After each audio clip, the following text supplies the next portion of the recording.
राजनीति थी, अब राजनीति होती है। हमें कुर्सी चाहिए, हमें सत्ता चाहिए, तभी तो ये देश हमारा कृषि प्रधान देश से अब हम मानते ही नहीं, अब तो हमारा कुर्सी प्रधान देश है। अब तो हमको कुर्सी चाहिए, एन के एन प्रक्रिया, हमें कुर्सी चाहिए, हमें सत्ता चाहिए, चाहे कुछ भी हो जाए हम राज करेंगे, हमारा बेटा। यही अगर कोई दूसरा स्टेट होता ना, जहाँ लोग इंटेलेक्चुअल है, जहाँ जात पात के लोग बात नहीं करता, जहाँ हिंदू मुसलमान का बात नहीं करता, वहाँ पर ही उनका ये स्ट्रेटजी काम कर जाता है। ऐसा लोकतंत्र में ये बात हम नहीं कहेंगे कि किसने वोट काटा किस नहीं। लोकतंत्र में हर की आज़ादी, अगर पैसा है तो हम चुनाव लड़ेंगे, अगर हमारे पास ताकत है हम 243 पे लड़ेंगे। हमको ए टीम कह लो, बी टीम सी कह लो, तुम हट जाओ चुनाव से, हम लड़ेंगे। अगर हम ए टीम बी टीम विचार को प्रशांत किशोर बिहार में रख रहे हैं, उस विचार का बिहार के लोगों में ना रत्ती भर असर नहीं होने वाला है। इस चीज को आप जान लीजिए। उस चुनाव देखिए, चुनाव के नतीजे आ गए और प्रशांत किशोर चारों सीटों पर हार गए। और प्रशांत किशोर ने कहा था कि इस उपचुनाव में कमाल करके दिखा देंगे, चुनाव की तो जरूरत ही नहीं है। ये क्या लग रहा है अब? यही तो प्रशांत किशोर की अतिशयोक्ति। प्रशांत किशोर भूल जाते हैं कि ये बिहार है, यहाँ पे जन्मे उनमें पढ़े सब कुछ, लेकिन भूल जाते हैं कि ये राजनीति की जननी है। यही तो प्रशांत किशोर को ले डूबे, क्योंकि जब प्रशांत किशोर बात कर रहे थे तो याद रखिए वो क्या बोल रहे थे, वो बात अब बोला नहीं जा सकती। बार बार 25 का हम फैसला 24 में कर दें, तरह तरह से बातों का, ये अतिशयोक्ति और ओवर कॉन्फिडेंस की बात होती है। और फिर जो ये बोलते हैं, इनका जो ट्रोलिंग सिस्टम जो ये बनाए हुए मीडिया तंत्र पीछे से सपोर्ट करने लगता है, और ये सिर्फ अपने आप पे केंद्रित रखते हैं। जैसे ही इन्होंने अध्यक्ष को भी बनाया, अध्यक्ष का आता पता नहीं चलता है, सब कुछ अपने कर रहे हैं। अरे आपके पास सब कुछ है, सब कुछ जाहिर था, आपको तो एक सीट तो कम से कम जीतना ही चाहिए था। खैर ये चुनाव इसी तरह का खेल होता है, कुछ भी हो सकता है, हार जीत असमंजस का खेल है, कोई जीतेगा कोई हारे। लेकिन आप सीख लीजिए, आप उसी चीज पे रिजिड मत रहे, हम जो कहे वही सही वाला बात पे नहीं चल दीजिए। ये जब भीड़ होती है ना तो कुछ भी बोल देते हैं। अभी आप मुजफ्फरपुर में स्नातक वाला ये मीटिंग कर रहे थे, अभी आज ही में वो मुजफ्फरपुर में जब मीटिंग की, एक बंदा ने कुछ बोला, उनको बोल दिए कि तुम्हारा कोई जरूरत नहीं है, ये है वो है, अपने ही कार्यकर्ता को।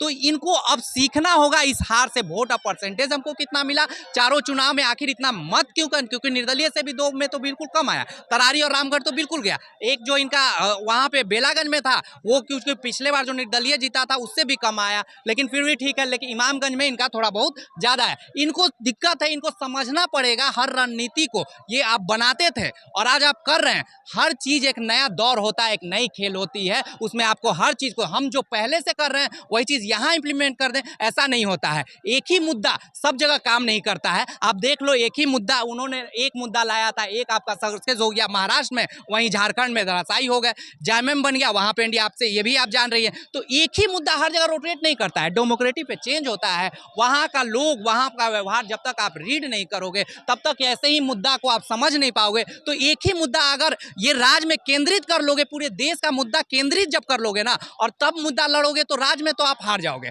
अगर आपको राज्य का चुनाव लड़ना है तो राज्य के अनुसार आपको मुद्दा को बदलना होगा। एक मुद्दा हम दूसरा ले रहे हैं तो यहाँ पे दूसरा मुद्दा होगा, और यही सिखाया जो बातों में सिखाया। और प्रशांत किशोर जब स्ट्रेटजी बना रहे थे तो बैकअप कर रहे थे। ये एक मार्केटिंग होता है। जैसे कि मान लो हम एमबीए किए, एमबीए में ये होता है जब प्रोडक्ट में जान न रहे ना तो आप जितना भी कर लो ऊपर डिपर, बहुत दिन तक टिकता नहीं है। ये जो कैंडिडेट किए थे, युवाओं के नाम पे इन्होंने कैंडिडेट उतारा था, देख लीजिए सब पैसा वाला और बूढ़े उस तरह के कैंडिडेट उतारे, बिना पैसा वाला कौन कैंडिडेट रहा। अब आप जान लीजिए, ये स्नातक में भी जो खड़ा कर रहे हैं वो भी एक ऑलरेडी परिवारवाद वाला का खड़ा कर रहे हैं। तो इनको एक समझना होगा, हम जो बोल के ला रहे हैं ना, और हम जो बात बोलते हैं सामने वाला समझा कि नहीं, इस पे ध्यान देना होगा। जब भी भाषण देते हैं अपनी बातों को रख देते हैं, लोग वहां घिरा रहता है, क्या समझा क्या नहीं। अच्छी अच्छी बातें बोलते हैं, लेकिन ये अच्छी बातें अगर दूसरे को प्रोजेक्ट करके बैकअप किए रहते तो वो ज्यादा सक्सेस होता। लेकिन ये जब भी बोलते हैं बोल के चल जाते हैं, वो समझे चाहे नहीं समझे, भीड़ इकट्ठा हो जाती है। और भीड़ कभी वोट का ये नहीं है पूरे तरह से, ये नहीं कि वो जीत देगा, आपको वोट ही देगा,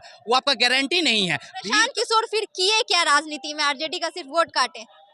मैम देखो, ऐसा लोकतंत्र में ये बात हम नहीं कहेंगे कि किसने वोट काटा किस नहीं। लोकतंत्र में हर की आज़ादी, अगर पैसा है तो हम चुनाव लड़ेंगे, अगर हमारे पास ताकत है हम 243 पे लड़ेंगे। हमको ए टीम कह लो, बी टीम सी कह लो, तुम हट जाओ चुनाव से, हम लड़ेंगे अगर हम ए टीम बी टीम है तो। इसलिए टीम नहीं है प्रशांत, कोई बी टीम, किसी का कोई बी टीम, प्रशांत तो छोड़िए, कोई बी टीम नहीं। अगर वो सार्थकता है, उसके पास सामंजस्य है, वो चुनाव लड़ेगा। लोकतंत्र का ये है। और बी टीम है तो तुम हट जाओ, हम ए टीम रहेंगे।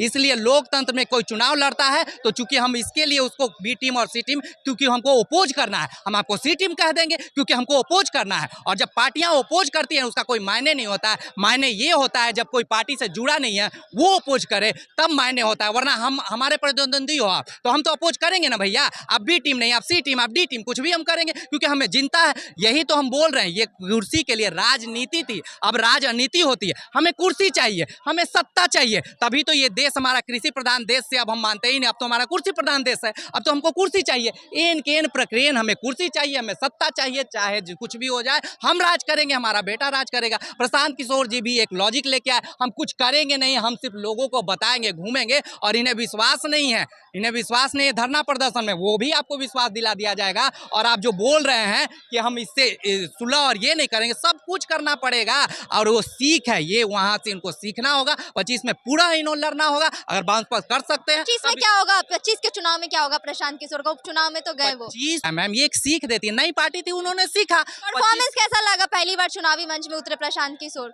परफॉर्मेंस देखिए, उन्होंने प्रयास किया था, लोकतंत्र में आज़ादी है, लड़े, अच्छी बात है, उन्होंने लड़ा तो कम से कम, यही सीख। लेकिन वो ओवर कॉन्फिडेंस के साथ है कि हमने इसको बना दिया, उसको बना दिया, बार बार ये बात कहा जा रहा था, आपने किसको बनाया किसको नहीं। ये 25 आपको चुनाव दिखा देगा बिहार कि आप कर क्या पाते हैं। अब इनसे सीख लेनी चाहिए, जब सीखेंगे और ये इम्प्लीमेंट करेंगे 25 में तो अपने आप को एक स्थापित करेंगे, और आने वाला 30 में ही इनका कुछ हो पाएगा। अभी जो भी वो इस सीख को इम्प्लीमेंट करे 25 में, कुछ भी लाते हैं तो इनका प्लस पॉइंट है। 25 में कुछ नहीं होगा प्रशांत किशोर? नहीं, ऐसा हम नहीं कह सकते, लेकिन कुछ अपने आप को स्थापित करना, कुछ भी सीट आ जाए तो इनके लिए प्लस नहीं है। तो जीरो से शुरू किए हुए हैं, तो जीरो से शुरू किया, हमारा एक भी सीट आएगा, 2 सीट 5 तो हम प्लस में रहेंगे मैम। और उसी प्लस को, उसी बुनियाद से हम इतने इंकरेज करेंगे अपने युवाओं में और अपनी जनता में कि आने वाला परचम भी हमारा लहराएगा। इस विश्वास के साथ लड़िए तो जरूर कुछ ना कुछ होगा। एनडीए 4 सीटों पर जीत गई, क्या लग रहा है? प्रशांत किशोर जो पहले से लोग कह रहे थे कि वोट कटवाए, ये बात एकदम सच हो गई, जनता ने सही आकलन किया था। देखिए एक बात बताते हैं, प्रशांत किशोर का विचार बढ़िया है, लेकिन जिस विचार को प्रशांत किशोर बिहार में रख रहे हैं, उस विचार का बिहार के लोगों में ना रत्ती भर असर नहीं होने वाला है। इस चीज़ को आप जान लीजिए। वो चुनाव लड़े, चुनाव लड़ के एक पार्टी का जितना भी वोटिंग परसेंटेज लेके एक पार्टी को इलेक्शन कमीशन पूर्ण रूप मतलब कि अथी लगाता है, ये मुहर लगाता है कि हाँ आप पार्टी आप बन गए हैं, बस उतना ही वो ला पाएंगे, इससे ज़्यादा वो नहीं ला पाएंगे, समझे। चुनाव में क्या होगा प्रशांत किशोर? चुनाव में वही हाल होगा जो चारों उपचुनाव में हुआ है। प्रशांत किशोर देखिए आइडियोलॉजी जिस तरीका के लाए हैं ना, उस तरीका के आइडियोलॉजी को फिलहाल में बिहार में एक्सेप्ट करने के लिए तुरंत उस आइडियोलॉजी को एक्सेप्ट करने की स्थिति में बिहार की जनता नहीं है। इस चीज़ को आप समझिए। प्रशांत किशोर को हम गलत नहीं बोल रहे हैं, लेकिन प्रशांत किशोर जिस आइडियोलॉजी के लेके आए हैं, हम बिहार में नहीं चले। नहीं, बिहार में नहीं चले। यही अगर कोई दूसरा स्टेट होता ना, जहाँ लोग इंटेलेक्चुअल है, जहाँ जात पात के लोग बात नहीं करता, जहाँ हिंदू मुसलमान का बात नहीं करता, वहाँ पर ही उनका ये स्ट्रेटजी काम कर जाता। बिहार में नहीं करेगा, इतना जल्दी तो एकदम नहीं करेगा।